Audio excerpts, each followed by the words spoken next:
अध्याय 15 इंटरप्राइजिंग निवेशक के लिए स्टॉक सिलेक्शन। दुनिया की राय के बाद दुनिया में रहना आसान है। हमारे लिए एकांत में रहना भी आसान है, लेकिन महान व्यक्ति वही है जो भीड़ में एकांत की स्वतंत्रता लिए परिपूर्ण मिठास रखता है। Ralph Waldo immersion. अभ्यास, अभ्यास और केवल अभ्यास।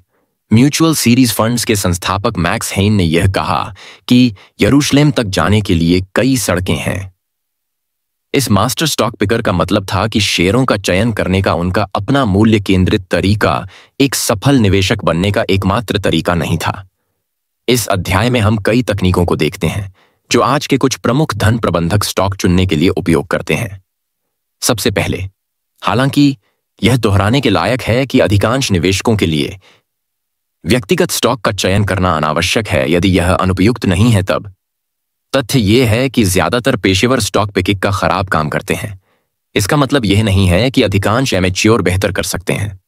स्टॉक चुनने की कोशिश करने वाले अधिकांश लोग सीखते हैं कि वे उतने अच्छे नहीं हैं जितना उन्होंने सोचा था। सबसे भाग्यशाली लोगों को यह जल्दी पता चलता है, जबकि कम भाग्यशाली लोगों को इसे सीखने में सालों लग जाते हैं।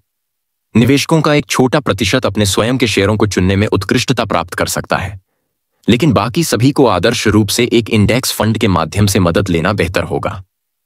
ग्राहम ने निवेशकों को पहले अभ्यास करने की सलाह दी है, जैसे कि सबसे महान एथलीट और संगीतकार भी अभ्यास करते हैं और हर वास्तविक प्रदर्शन से पहले पूर्वाभ्यास करते हैं। उन्होंने 1 साल ट्रैकिंग और स्टॉक, जो कि असली पैसे के साथ नहीं बल्कि वर्चुअल रूप से खरीदकर शुरू करने का सुझाव दिया। ग्राहम के दिनों में आपने एक वर्चुअल पैड के एक खाते का उपयोग करके और इसे एक कानूनी पैड पर बेचने का अभ्यास किया होगा। उसी तरह आजकल आप वेबसाइटों पर पोर्टफोलियो ट्रैकर्स का उपयोग कर सकते हैं। वास्तविक धन के साथ प्रयास करने से पहले अपनी तकनीकों का परीक्षण करके आप किसी भी वास्तविक नुकसान के बिना गलती कर सकते हैं। लगातार व्यापार से बचने के लिए अनुशासन विकसित कर सकते हैं।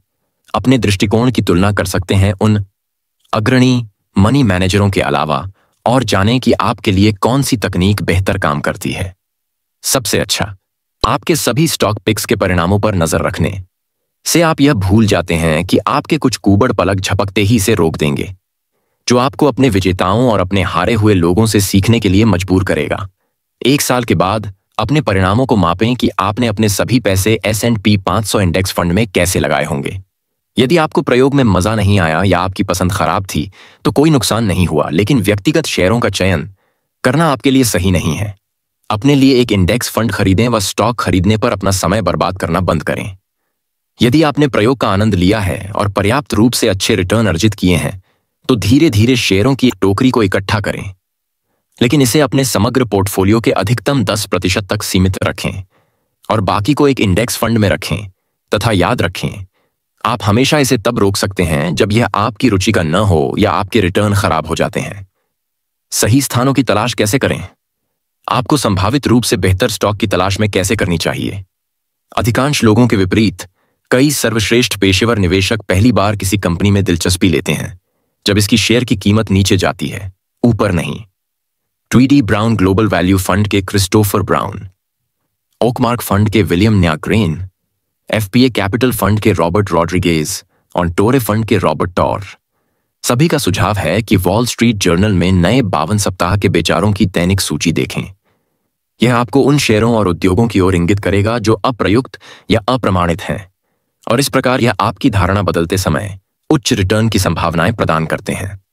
डेविस फंड्स के क्रिस्टोफर डेविस और लेग मेसन वैल्यू ट्रस्ट के विलियम मिलर निवेशित पूंजी या ROIC पर बढ़ते हुए रिटर्न को देखना पसंद करते हैं। यह मापने का एक तरीका है कि कंपनी कितनी कुशलता से, जिसे वॉरेन बफेट ने मालिक की कमाई कहा है, अब तुलना या जिस कीमत पर इसी तरह के व्यवसायों को वर्षों से अधिग्रहित किया गया है कि जांच करके ऑकमार्क के नाइग्रीन और लॉन्गलीफ पार्टनर्स के ओ मेसन हॉकिंस जैसे प्रबंधकों को एक बेहतर पुश मिलता है जो किसी कंपनी के डिवीजनों के लायक होता है। एक व्यक्तिगत निवेशक के लिए यह श्रमसाध्य और कठिन काम है। कंपनी की वार्षिक रिपोर्ट में TTIP के बिजनेस सेगमेंट फुटनोट को देखकर शुरू करें, जो आमतौर पर औद्योगिक क्षेत्र, राजस्व और प्रत्येक सहायक की कमाई को सूचीबद्ध करता है।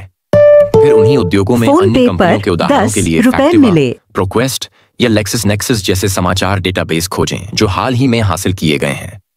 अपनी पिछली वार्षिक रिपोर्टों का पता लगाने के लिए एडगार डेटाबेस का उपयोग करके आप उन अधिग्रहित कंपनियों की कमाई के लिए खरीद मूल्य का अनुपात निर्धारित करने में सक्षम हो सकते हैं। फिर आप उस अनुपात को यह अनुमान लगाने के लिए लागू कर सकते हैं कि जिस कंपनी की आप जांच कर रहे हैं उसके समान विभाजन के लिए एक कॉर्पोरेट अधिग्रहणकर्ता कितना भुगतान कर सकता है। कंपनी के प्रत्येक डिवीजनों का इस तरह से अलग अलग विश्लेषण करके आप यह देखने में सक्षम हो जाते हैं कि वे मौजूदा स्टॉक मूल्य से अधिक मूल्य के हैं या नहीं। लॉन्गलीफ के हॉकिंस को यह पसंद है कि वे 60 सेंट डॉलर कहते हैं या जिन कंपनियों का स्टॉक 60% या उससे कम मूल्य पर कारोबार कर रहा है, जिस पर वह व्यवसायों का मूल्यांकन करता है। यह ग्राहक की सुरक्षा प्रदान करने में मदद करता है। बॉस कौन है? अंत में अधिकांश अग्रणी पेशेवर निवेशक यह देखना चाहते हैं कि एक कंपनी ऐसे लोगों द्वारा चलाई जाती है जो ओकमार्क के विलियम न्यागेन के शब्दों में मालिकों की तरह सोचते हैं, न कि केवल प्रबंधकों की तरह।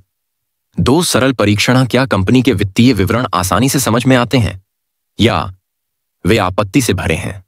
क्या नॉन आर्क्यूरिंग असाधारण या असामान्य शुल्क हैं या क्या उन्हें पुनरावृत्ति की एक बुरी आदत है? लॉन्गलीफ के मेसन हॉकिस कॉर्पोरेट प्रबंधकों के लिए बताते हैं जो अच्छे साथी हैं, यह मानते हुए कि वे समस्याओं के बारे में स्पष्ट रूप से संवाद करते हैं। इनके पास वर्तमान और भविष्य के नकदी प्रवाह को आवंटित करने के लिए स्पष्ट योजनाएं हैं और कंपनी के स्टॉक में खुद के बड़े आकार के दाम है। लेकिन अगर प्रबंधन व्यवसाय के बारे में स्टॉक की कीमत के बारे में अधिक बात करते हैं, तोरे फंड के रॉबर्ट टॉर को चेतावनी देते हैं, हम रुचि नहीं रखते हैं। डेविस फंड्स के क्रिस्टोफर डेविस फर्मों का समर्थन करते हैं जो स्टॉक विकल्पों को जारी करने की सीमा को 3% तक सीमित करते हैं। वैनगार्ड प्राइमैप फंड में हॉवर्ड ओशो यह ट्रैक करते हैं कि कंपनी ने 1 साल पहले क्या कहा था और उसका आगे क्या परिणाम हुआ। हम न केवल यह देखना चाहते हैं कि प्रबंधन शेयरधारकों के साथ ईमानदार है, बल्कि यह भी कि वे खुद के साथ ईमानदार हैं या नहीं। भले ही आप केवल कुछ शेयरों के मालिक हों, फिर भी आप एक कंपनी के नियमित रूप से निर्धारित सम्मेलन कॉल पर शेड्यूल का पता लगाने के लिए कॉर्पोरेट मुख्यालय में निवेशक संबंध विभाग को कॉल करें या कंपनी की वेबसाइट पर जाएं। एफपीए कैपिटल फंड के रॉबर्ट रॉड्रिग्स कंपनी की वार्षिक रिपोर्ट के पिछले पृष्ठ पर जाते हैं, जहां इसके ऑपरेटिंग डिवीजनों के हेड्स सूचीबद्ध हैं। यदि उन नामों में पहले से बहुत अधिक टर्नओवर है, जो कि एक नए सीईओ के वर्तमान कार्यकाल के 1 या 2 साल में, तो यह शायद एक अच्छा संकेत है। वह मृत लकड़ी की सफाई कर रहा है। लेकिन अगर उच्च टर्नओवर लगातार जारी रहता है तो यह टर्न अराउंड शायद उथल पुथल में बदल सकता है। रास्ते पर अपनी नजर बनाए रखें।